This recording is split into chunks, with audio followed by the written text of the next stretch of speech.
Muy buenos días, hermanos, que el Señor continúe bendiciendo la vida de cada uno de ustedes. Vamos a continuar con la serie de estudios acerca de la salvación y vimos el domingo pasado la justificación del creyente.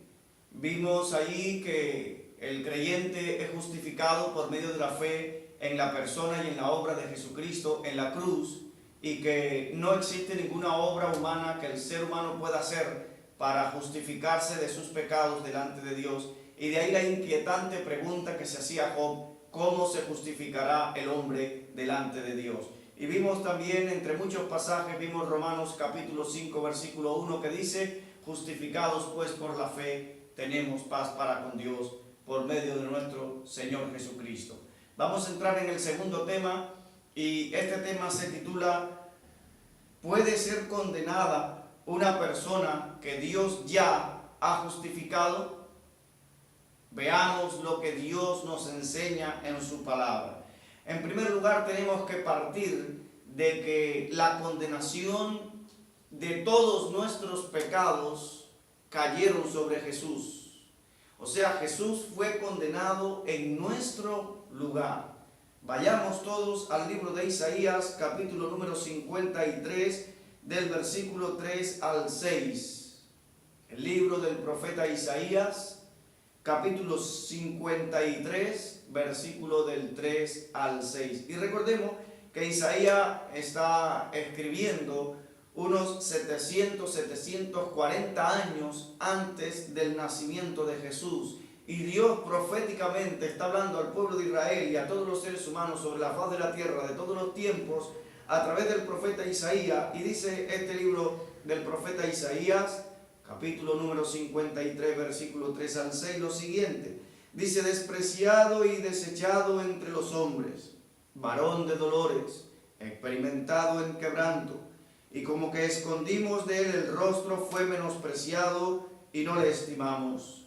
Ciertamente llevó él nuestras enfermedades y sufrió nuestros dolores, y nosotros le tuvimos por azotado, por herido de Dios y abatido. Mas él herido fue por nuestras rebeliones, molido por nuestros pecados. El castigo de nuestra paz fue sobre él, y por su llaga fuimos nosotros curados. Todos nosotros nos descarriamos como ovejas, cada cual se apartó por su camino, mas Jehová cargó en él los pecados de todos nosotros.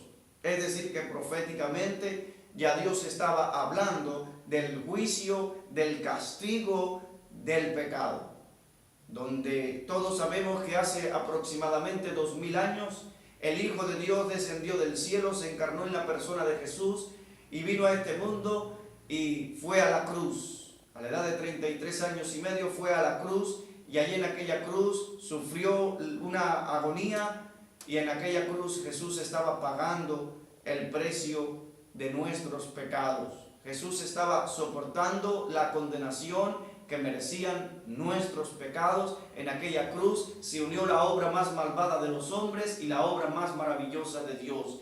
La obra más malvada de los hombres porque los seres humanos, aunque era un plan de Dios, llevamos a Jesús a la cruz, y en aquella cruz al Hijo de Dios clavamos sus manos en el madero, y clavadas sus manos y sus pies en el madero murió.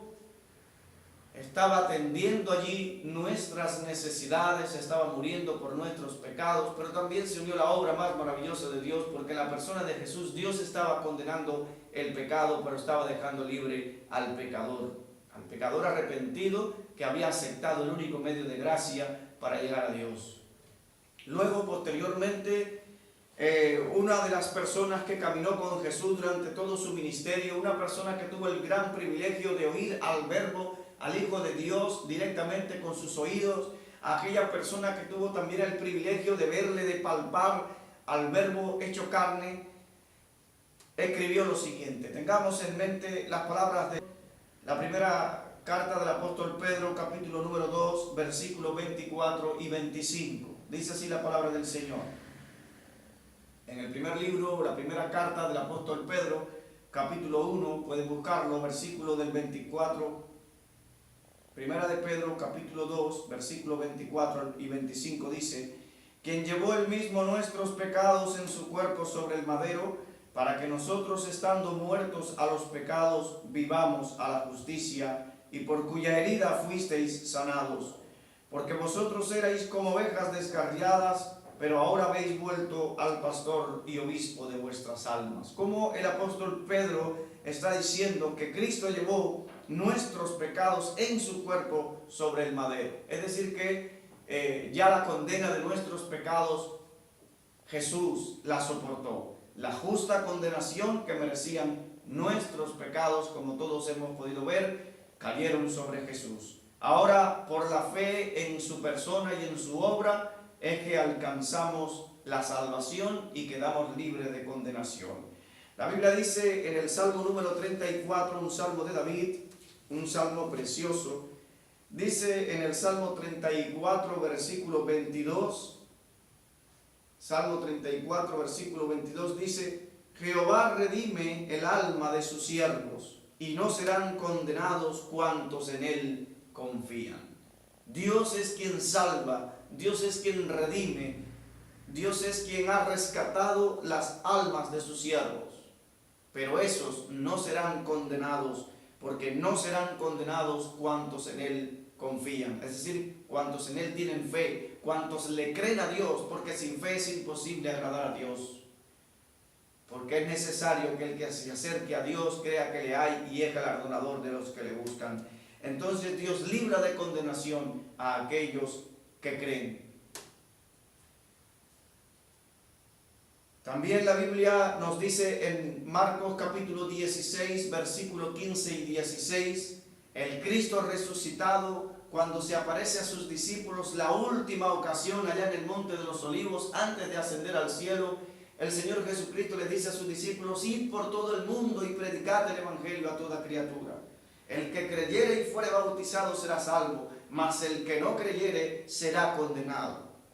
Entonces, el que cree en el Evangelio, el que cree en la obra expiatoria de Jesucristo en la cruz del Calvario, que Jesús murió por nuestros pecados, que fue sepultado, que resucitó al tercer día, esa persona es salva, dice la Biblia.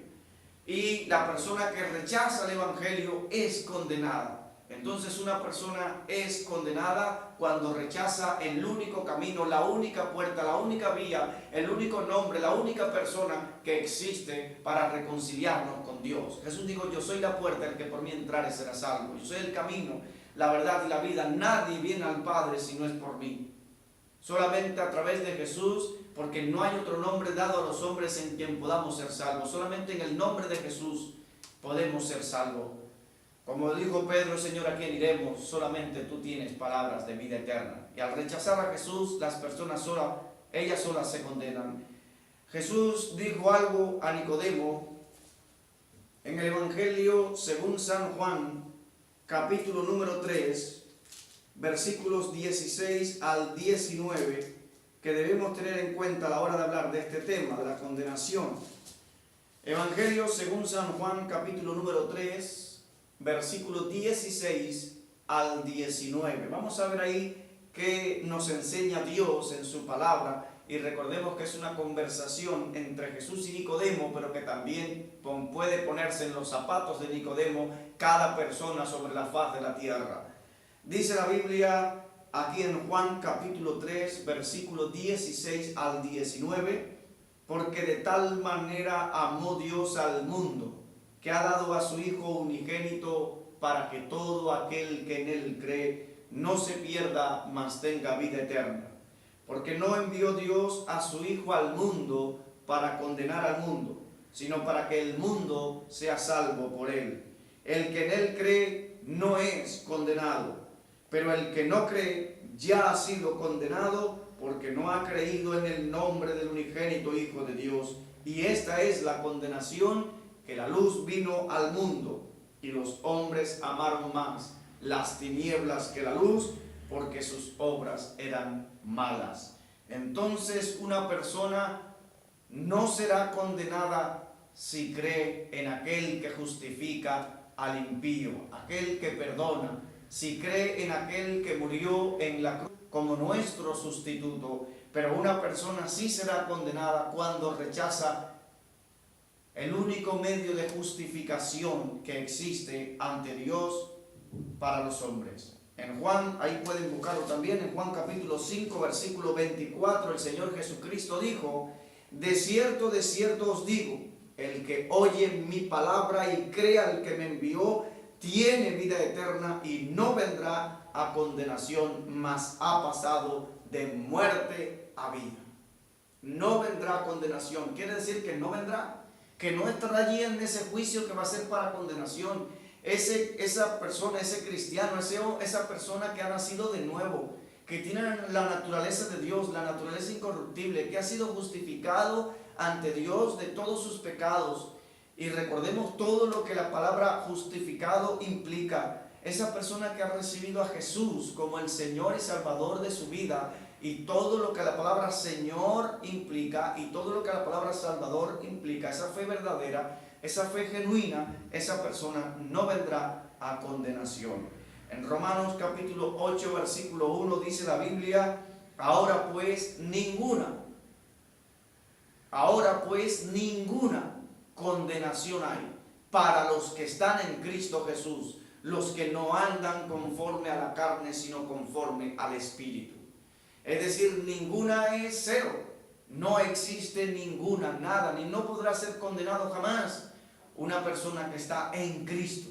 Porque cuando estamos en Cristo, sumergidos ahí en Cristo, entonces estamos salvos de condenación. Toda la justicia de Cristo ahora me es imputada a mí. Y ahora Dios me ve justo. Otro pasaje más que nos habla de quiénes son los que van a ser condenados está en 2 Tesalonicenses capítulo número 2, versículo 12. 2 Tesalonicenses capítulo 2, versículo 12 dice así: a fin de que sean condenados todos los que no creyeron a la verdad, sino que se complacieron en la injusticia. O sea, una persona va a ser condenada cuando no crea a la verdad. Y la verdad pues es el Evangelio, es Jesús, su obra, su persona. Jesús dijo: yo soy el camino, la verdad y la vida. Nadie viene al Padre si no es por mí. Cuando rechazamos esa verdad, nos complacemos en la injusticia, pues somos condenados. No existe otro medio de reconciliación con Dios. Solamente hay una puerta, solamente hay un camino, y es un camino estrecho, un camino angosto, pero es el camino que lleva a la vida eterna, y ese camino se llama Jesucristo. Vamos a ver esto que estamos hablando en esta mañana, y vamos a verlo por medio de un ejemplo bíblico. Por ejemplo, en Hechos capítulo 16, la Biblia nos narra la historia, el momento en el cual el apóstol Pablo, Silas, Lucas y otros estaban realizando un segundo viaje misionero, que Pablo estaba ahora en su segundo viaje misionero. Ya había realizado un primer viaje con Bernabé y luego realizó un tercer viaje misionero, pero en esta ocasión Pablo estaba en Filipos, y allá en Filipos Pablo salía con sus colaboradores, salían a la oración y oraban a la orilla de un río, a las afueras de la ciudad. Pero había en la ciudad una mujer, una joven, que tenía un espíritu de adivinación, una esclava que daba gran ganancia a sus amos adivinando. Y esta mujer, cada vez que veía a Pablo, a Silas, a Lucas, daba voces tras ellos diciendo: estos hombres son siervos del Dios Altísimo, los cuales os anuncian el camino de la salvación. Y esto, molestando a Pablo y a Silas, se pararon frente a la joven y expulsaron fuera aquel espíritu de adivinación, aquel demonio que había en aquella joven. Y viendo sus amos que había desaparecido el medio por el cual ellos obtenían la ganancia, echaron a Pablo y a Silas en la cárcel. Lo azotaron, los pusieron tal vez en el calabozo de máxima seguridad, en el de más adentro, y allí le pusieron los pies al cepo, las manos con cadenas. Y dice la Biblia que a medianoche Pablo y Silas cantaban himnos a Dios y los presos les oían. Pero de repente vino un terremoto y las puertas de la cárcel se abrieron, las cadenas de los presos se soltaron, y el carcelero, viendo lo que había acontecido, pensando que los presos se habían escapado, pensaba matarse. Se iba a echar sobre su espada para quitarse la vida, pero Pablo y Silas le dicen: no te hagas daño, pues todos estamos aquí. No te hagas ningún daño, todos estamos aquí. Ahora, en Hechos capítulo 16, versículo 30, el carcelero hace una pregunta muy importante y dice: señores, ¿qué debo hacer para ser salvo? Señores, ¿qué debo hacer para ser salvo? Es la pregunta más importante que debe hacerse una persona sobre la faz de la tierra. De acuerdo a la respuesta de esta pregunta, marcará nuestro destino eterno. ¿Qué debo hacer para ser salvo? ¿Se ha hecho usted alguna vez esta pregunta? ¿Qué podrá hacer el hombre para ser salvo? Y salvo, entendamos, salvo de la condenación eterna, salvo de vivir separado eternamente de Dios, salvo de sufrir el castigo que justamente merecen nuestros hechos, nuestros pecados, recibir el infierno como paga de nuestra maldad, de nuestros pecados. Pablo y Silas no le respondieron: bueno, mira, tienes que hacer esto, tienes que leer la Biblia, tienes que ir a la iglesia, tienes que hacer esto, tienes que caminar tantos kilómetros el día de San... No. Pero gloria a Dios, hermanos míos queridos, que la Biblia no solamente nos hace preguntas interesantes que debemos meditar en ella, sino que también Dios nos da la respuesta. Y ahí está Hechos capítulo 16, versículo 31. La respuesta del apóstol Pablo y de Silas fueron: cree en el Señor Jesucristo y serás salvo tú y tu casa. Es una promesa para el carcelero, tú y tu casa, pero entiéndase que una persona es salva cuando cree en el Señor Jesucristo. Cuando creemos en la obra y la persona de Jesús, somos salvos. Cree en el Señor Jesucristo y serás salvo. Tiene la Biblia también otro ejemplo precioso de esto que estamos meditando en esta mañana, y está en Hechos capítulo 8, y es la historia de Felipe y el eunuco, Felipe y el etíope. Dice la Biblia que el eunuco, un etíope, una persona que vivía en Etiopía, había venido a Jerusalén para adorar ahí en el templo, y ya se regresaba nuevamente a Etiopía. Era una persona que estaba al servicio de la reina de Candace, una persona que estaba al frente del tesoro de ella, era un eunuco, y este hombre pues tenía cierta fe en Dios, y venía el hombre en su carro leyendo el libro del profeta Isaías, precisamente en el capítulo 53 que hemos leído al comienzo, pero dos versículos más, el versículo 7 y el versículo 8. Y este hombre venía leyendo el libro del profeta Isaías, que habla acerca de la persona de Jesús, de su sufrimiento, de su muerte expiatoria por nosotros, cargando Jesús con nuestros pecados. Y el Espíritu Santo habló a Felipe, que se encontraba en un avivamiento, se encontraba predicando el Evangelio en Samaria, y el Espíritu Santo lleva a Felipe allá y le dice: júntate a ese carro. Y el hombre venía leyendo, el eunuco venía leyendo el libro del profeta Isaías, y Felipe le dice: ¿pero entiendes lo que lees? Y dice el eunuco: ¿cómo puedo entender si alguien no me explicare? Y dice que mandó a parar el carro, y Felipe montó en su carro y comenzó en ese momento, entiéndase carro por un carretón, tirado por caballos. Y Felipe monta en el carro y comienza a hablarle desde esa parte de la Escritura, comienza a hablarle acerca de Jesucristo, comienza a hablarle del Evangelio, comienza a centrar su mensaje en la persona y en la obra de Jesús. Y este hombre creyó. Dice que llegaron a cierta agua y el eunuco dijo: aquí hay agua, ¿qué impide que yo sea bautizado? Es una buena pregunta. ¿Qué impide que yo sea bautizado? Y Felipe le dice: si crees de todo corazón, bien puedes. Y ahora el eunuco dice: creo que Jesucristo es el Hijo de Dios. Basta con eso. Creo que Jesucristo es el Hijo de Dios. Tal vez la respuesta de Felipe fuera suficiente. Vale. Entonces descendieron ambos al agua, Felipe y el eunuco, y le bautizó. Y dice la Biblia que el eunuco siguió gozoso su camino, y el Espíritu Santo arrebató a Felipe.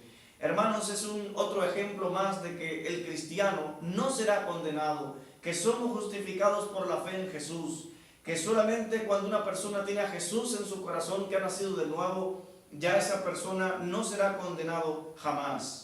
Ahora vamos a ver qué apoyo tienen aquellos que sí creen que un cristiano puede ser condenado? ¿Qué apoyo tienen ellos para poder enseñar o para poder creer que sí puede ser condenado una persona que ya ha creído en Jesús? Bueno, ellos se apoyan en el pasaje que está en 1 Timoteo capítulo 3, vamos a buscarlo todos, 1 Timoteo capítulo 3 versículo 1 al 7.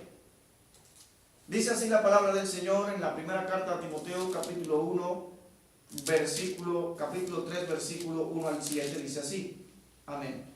Dice así: palabra fiel, si alguno anhela obispado, buena obra desea, pero es necesario que el obispo sea irreprensible, marido de una sola mujer, sobrio, prudente, decoroso, hospedador, apto para enseñar, no dado al vino, no pendenciero, no codicioso de ganancias deshonestas, sino amable, apacible, no avaro, que gobierne bien su casa, que tenga a sus hijos en sujeción con toda honestidad, porque pues el que no sabe gobernar su propia casa, ¿cómo cuidará de la iglesia de Dios?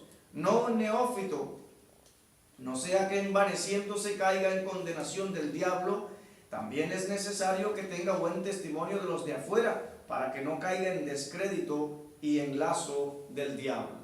Hermanos míos queridos, ahora este versículo 6 muchas veces ha sido usado para decir que un cristiano puede ser condenado al infierno. Y dice el versículo 6, no, un neófito no sea que envaneciéndose caiga en la condenación del diablo. ¿Qué es la condenación del diablo? Vamos a ir viendo en esta mañana qué significa la condenación del diablo. Es cierto que la palabra condenación en muchas partes de la Biblia se refiere a precisamente ser separado de Dios eternamente, sufrir el castigo que merecen nuestros hechos, o sea, pasar la eternidad en el infierno. Pero también existen otros pasajes donde viene la palabra condenación y tiene otros significados. Por ejemplo, Hechos capítulo 22, versículo 25, podemos buscarlo todos. Hechos capítulo número 22, versículo 25. Aquí en Hechos capítulo 22, versículo 25, ubicándonos en el contexto de este pasaje, el apóstol Pablo se encontraba en Jerusalén y por predicar en el nombre de Jesús ha sido encarcelado, ha sido echado al tribuno, y ahora el tribuno ha mandado al centurión y a los soldados que le azoten. Y dice ahora el versículo 25 del capítulo 22 de Hechos: pero cuando le ataron con correas, Pablo dijo al centurión que estaba presente: ¿os es lícito azotar a un ciudadano romano sin haber sido condenado? Pablo, sabemos que nació en Tarso y que Pablo obtuvo la ciudadanía romana por nacimiento, y que según la ley de ese momento, un soldado o una persona romana no podía ser castigado sin antes comparecer ante un juez, sin antes defenderse ante un juez y ante las personas que le están acusando. Y Pablo está diciendo, ¿cómo es? Pablo está diciendo en el versículo 25, ¿os es lícito azotar a un ciudadano romano sin haber sido condenado? Pablo está diciendo, ¿cómo es que me van a condenar? ¿Cómo es que me van a azotar si todavía yo no me he defendido? Entonces aquí la palabra condenado significa celebrar un juicio. Pablo está diciendo, ¿cómo me azotan si yo no me he defendido ante un juez? Yo aún no me he defendido ante quienes me acusan. También en Santiago capítulo 5, versículo 6, en Santiago capítulo 5, versículo 6 aparece nuevamente la palabra condenado y vemos que tiene otro significado. Dice Santiago capítulo 5, versículo 6, habéis condenado y dado muerte al justo, y él no os hace resistencia. Aquí Santiago está hablando en este pasaje a los ricos opresores, a los ricos que sometían a los pobres a un duro trabajo, se hacían ellos muy ricos y simplemente le pagaban muy poco a los pobres y los tenían oprimidos. El dinero no les alcanzaba para el sustento, no les alcanzaba para sacar adelante su familia, no podían salir jamás de la pobreza con el salario que estaban recibiendo, y sin embargo estaban trabajando de sol a sol. Y ahora aquí le está hablando a los ricos y le está diciendo, Santiago 5:6, Habéis condenado y dado muerte al justo, y él no os hace resistencia. Ahí la palabra condenado significa sometido a pobreza. Habéis sometido a pobreza, a trabajo duro por muy poca paga, al justo, y él no os hace resistencia. Ahora, ¿cuál es el ministerio del diablo? Porque estamos hablando de la condenación del diablo, pero ¿cuál es el ministerio del diablo? Bueno, hermanos míos queridos, para eso tendríamos que buscar Apocalipsis capítulo 12, versículo 10.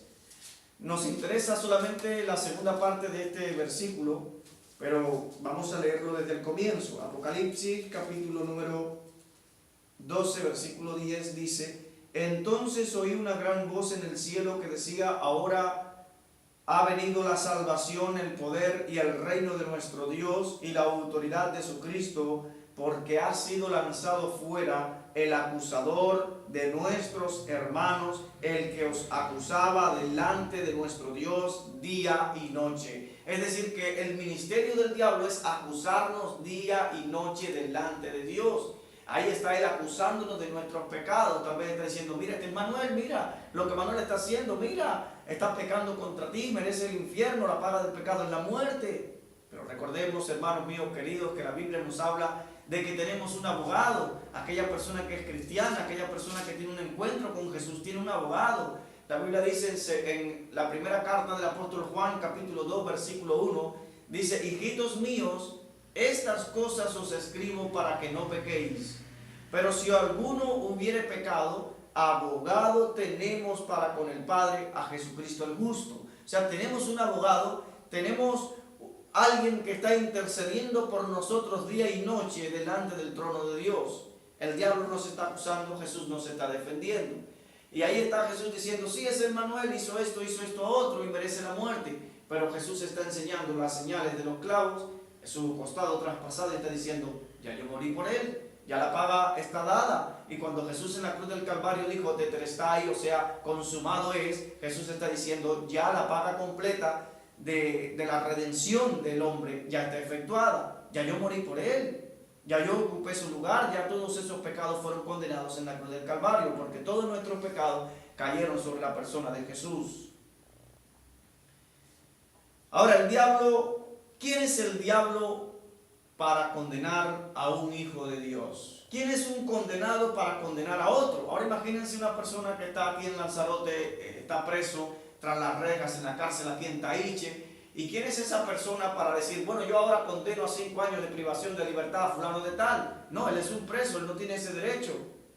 Eso le corresponde a un juez, y el juez de todo el universo es Dios. El diablo no puede dictar una sentencia contra nadie. Él es un condenado, él está condenado al infierno, al lago de fuego y azufre, como dice la Biblia. Pero él no es nadie para condenar a un cristiano, a un hijo de Dios. El diablo solo tiene poder sobre aquellos que se oponen a Dios, sobre aquellos que rechazan a Dios, sobre aquellos que no se han arrepentido de sus pecados y que no han conocido la verdad. Dice la Biblia ahí en 2 Timoteo, en la segunda carta a Timoteo, capítulo 2, la segunda carta del apóstol San Pablo a Timoteo, capítulo 2, versículo 24 al 26, dice así: Porque el siervo del Señor no debe ser contencioso, sino amable para con todos, apto para enseñar, sufrido, que con mansedumbre corrija a los que se oponen, por si quizá Dios le conceda que se arrepientan para conocer la verdad, y escapen del lazo del diablo en que están cautivos a voluntad de él. Pregunto, ¿quiénes son los que están cautivos en el lazo del diablo a voluntad de él? ¿Quiénes son? Aquellos que se oponen a Dios, aquellos que no se han arrepentido, aquellos que no conocen la verdad. Esos, el diablo los tiene en su poder, pero no puede hacerle daño en la vida espiritual de un cristiano. A un hijo de Dios, el diablo no puede hacer nada en su vida espiritual. Tenemos muchos ejemplos en la Biblia, y el diablo puede tentarnos, claro. El diablo puede tentar a un cristiano, puede tentar a un hijo de Dios. Sin embargo, no puede hacerle daño.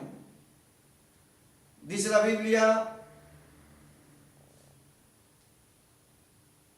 en Mateo capítulo 16, versículo 23, cuando Jesús está ahí hablando con sus discípulos y le está diciendo que es necesario que Él descienda a Jerusalén, que sea allí, que sufra de los ancianos, de los principales sacerdotes, de los gobernantes del pueblo, y que es necesario que sea crucificado, pero que al tercer día va a resucitar. Y Pedro le dice: Señor, nunca tal cosa te acontezca. Y Jesús le dice a Pedro: mira, quítate delante de mí, Satanás, porque no pones la mira en las cosas de Dios, sino en las cosas de los hombres. Quítate delante de mí, Satanás. Le está diciendo eso a Pedro porque Pedro se está identificando más con esta forma de actuar con el diablo que con Dios. Esa forma de pensar, esa forma de hablar, está identificándose, está glorificando más al diablo que a Dios, porque Jesús venía a este mundo a morir precisamente. Jesús venía a ir a padecer, a ir a la cruz, a morir y resucitar al tercer día. Ese era el propósito de su venida, y con eso Jesús honró y dio gloria a Dios.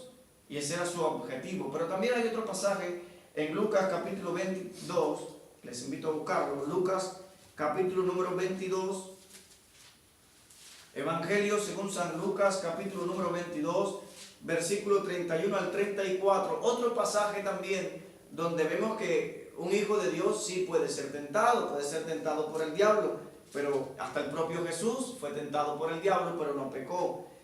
Dice Lucas 22, 31 al 34, dijo también el Señor: Simón, Simón, he aquí Satanás os ha pedido para zarandearos como a trigo. O sea, Satanás tiene que pedir permiso para llegar a la vida de un cristiano, para llegar a la vida de un creyente, para llegar a la vida de un hijo de Dios. Y tenemos el ejemplo en el libro de Job, tenemos el ejemplo en la vida de Job, cómo el diablo está limitado, cómo el diablo es el diablo de Dios, cómo el diablo pues puede tentar a una persona, puede hacer algo, pero está limitado. Recordemos que en primer lugar a Job, Dios le dijo: está bien, ahí tienes a Job, pero no toques su vida, no toques su cuerpo. Y le quitó todo, pero no le hizo daño a Job. Luego el diablo quiso ir más lejos y Dios le dijo: está bien, ahí tienes a Job, puede poner alguna enfermedad en él, pero no le quites la vida. Y entonces el diablo está limitado, tiene que pedir permiso. Dice el versículo 32, Jesús le dice a Pedro: pero yo he rogado por ti que tu fe no falte, y tú, una vez vuelto, confirma a tus hermanos. Él le dijo: Señor, dispuesto estoy a ir contigo, no solo a la cárcel, sino también a la muerte. Él le dijo: Pedro, te digo que el gallo no cantará hoy antes que me niegues 3 veces que me conoces. ¿Cómo Pedro está ahora en este momento diciendo a Jesús: mi vida pondré por ti, no estoy dispuesto solamente a ir a la cárcel, sino a morir por ti? Y Jesús le dice: Pedro, te has equivocado esta vez.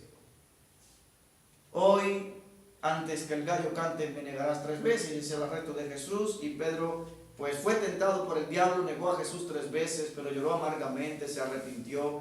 Pedro pudo buscar de Dios, y Pedro arregló su cuenta con Dios cuando el Cristo resucitado se aparece a Pedro y dice: Pedro, Simón, hijo de Jonás, ¿me amas más que estos? Y se lo dice 3 veces, y ahí pues él se reconcilia con Dios, se reconcilia con Jesús. Pero qué hermoso cuando Jesús le dice: pero yo he rogado por ti que tu fe no falte. Jesús ha orado para que la fe de Pedro no falte, pero no solamente por Pedro. Jesús ha orado por todos sus hijos, o sea, por todos sus discípulos, por todos sus seguidores, por todos los que han de creer en Él. Ahí está en Juan capítulo 17, versículo 20 y 21, la oración sacerdotal en todo ese capítulo 17, cuando Jesús está orando por sus discípulos y Jesús está orando por todos los creyentes. Dice la palabra del Señor en Juan capítulo 17, versículo 20 y 21. Dice: mas no ruego solamente por estos, sino también por los que han de creer en mí por la palabra de ellos, para que todos sean unos como tú, oh Padre, en mí y yo en ti, que también ellos sean uno en nosotros, para que el mundo crea que tú me enviaste. Jesús está intercediendo, Jesús está orando por sus discípulos, por todos sus seguidores, por todos los que han de creer. Hermanos míos queridos, tenemos el ejemplo, un ejemplo bien alarmante en 1 Corintios capítulo número 5, versículo 1 al 5. Les voy a invitar a buscarlo. En 1 Corintios capítulo 5, versículo 1 al 5, aparece un ejemplo en esta iglesia de Corinto sobre un pecado y cómo verdaderamente ya esta persona, a pesar de que cayó en pecado, ya estaba justificado, y esta persona no vendrá a condenación, como dice la Biblia, pero sí va a ser expuesto para que sea reprendido por el Señor, para que sea disciplinado por el Señor y para que esta persona pueda buscar de Dios y arrepentirse.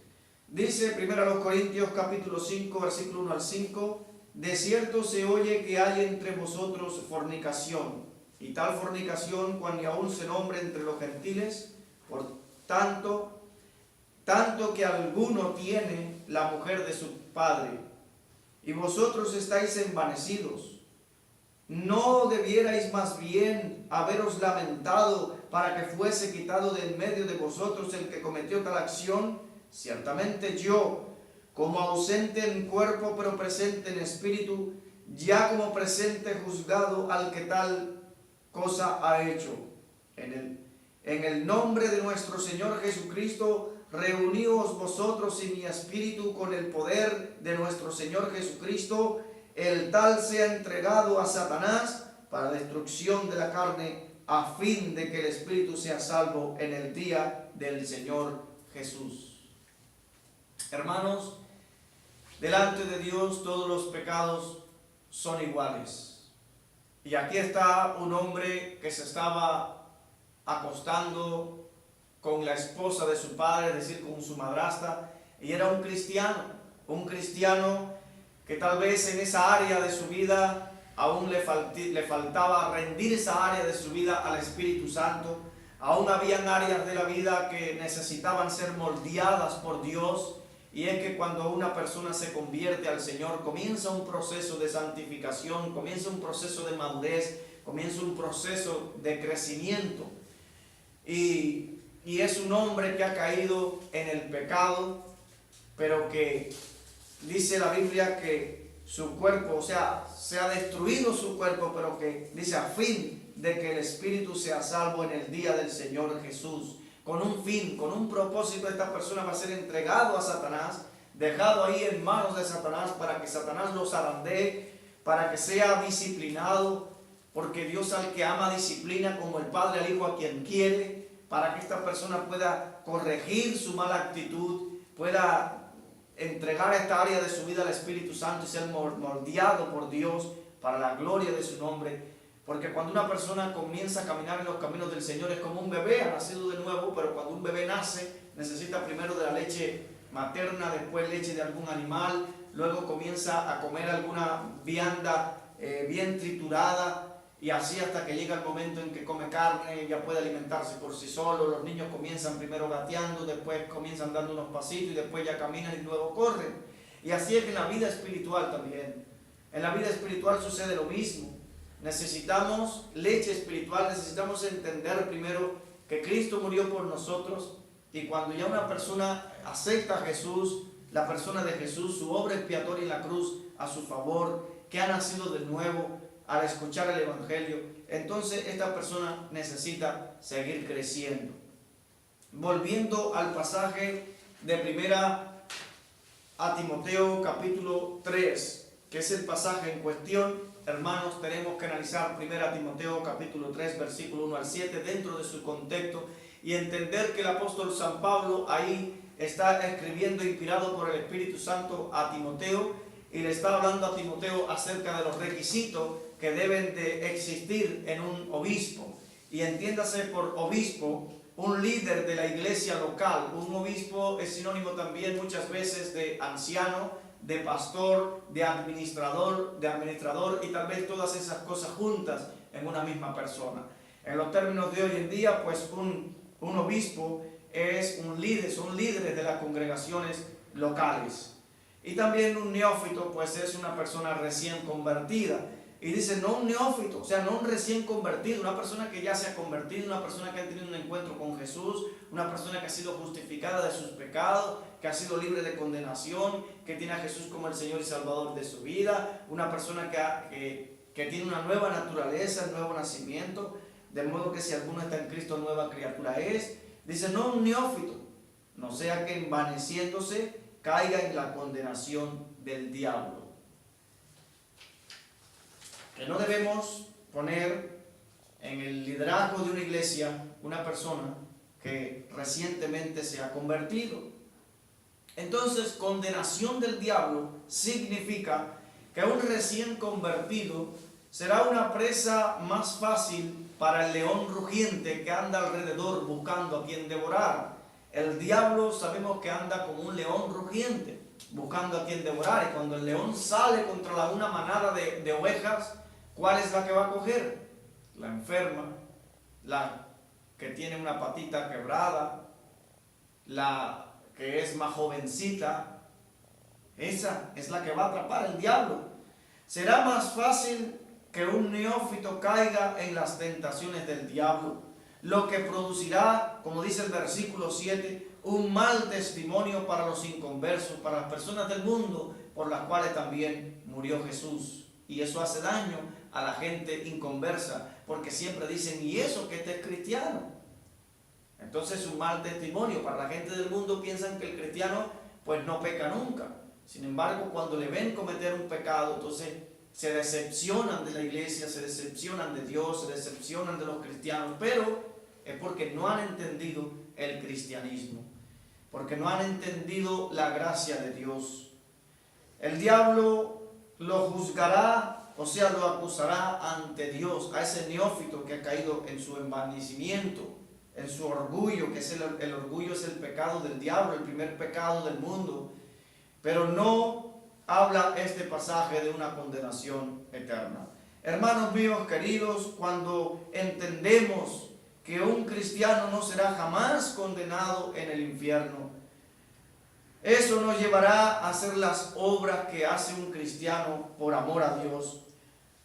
Lo que nos va a mover a hacer las cosas es el amor, porque si lo que nos mueve a hacer las obras no es el amor, la Biblia dice de nada nos sirve. Y ahí está 1 Corintios capítulo 13, versículo 1 al 3, que dice el apóstol Pablo, si yo hablase lenguas humanas y angélicas y no tengo amor, vengo a ser como metal que resuena o címbalo que retiñe.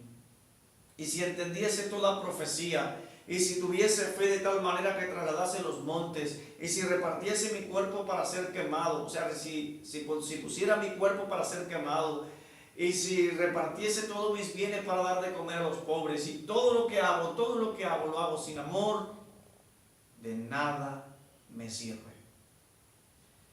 Entonces no haríamos las cosas por amor, sino haríamos las cosas a cambio de. O sea, cuando yo tengo que obrar para que Dios me dé y para que Dios me libre de condenación, cuando yo tengo que obrar para que Dios me justifique, entonces yo puedo llegar delante de Dios y decir, Señor, aquí estoy para que me des la salvación que ya yo me he ganado. Ahora tú tienes que darme la salvación, ahora tú tienes que darme la bendición, porque ya yo hice esto, otro, ahora estás en deuda conmigo, Señor. Pero no es así, hermanos, no es así. Cuando entendemos que Cristo ya ha sido condenado en la cruz del Calvario a nuestro favor, entonces valoramos más el sacrificio de Jesús y actuaríamos por agradecimiento a Dios, y eso nos lleva a convertirnos en esclavos de Dios por amor. Y eso nos ayuda más a disfrutar el cristianismo, a disfrutar nuestro andar con Dios, a no ver a Dios como un policía que está en el cielo esperando a que nos portemos mal para castigarnos, sino a ver un Dios amoroso, un Dios que nos ama, a ver a Dios allí al pie de la cruz, esperando que nosotros caigamos para levantarnos, para que maduremos, para ayudarnos a caminar, para ayudarnos a confiar cada día más en Él, para ayudarnos a andar como Jesús anduvo. Hermanos míos queridos, jamás será condenado una persona que tiene la fe genuina, Una persona que ha nacido de nuevo jamás será condenado. Como dice Romanos, ahora pues ninguna condenación hay para los que están en Cristo Jesús, los que no andan conforme a la carne, sino conforme al Espíritu. Que el Señor les bendiga muy ricamente.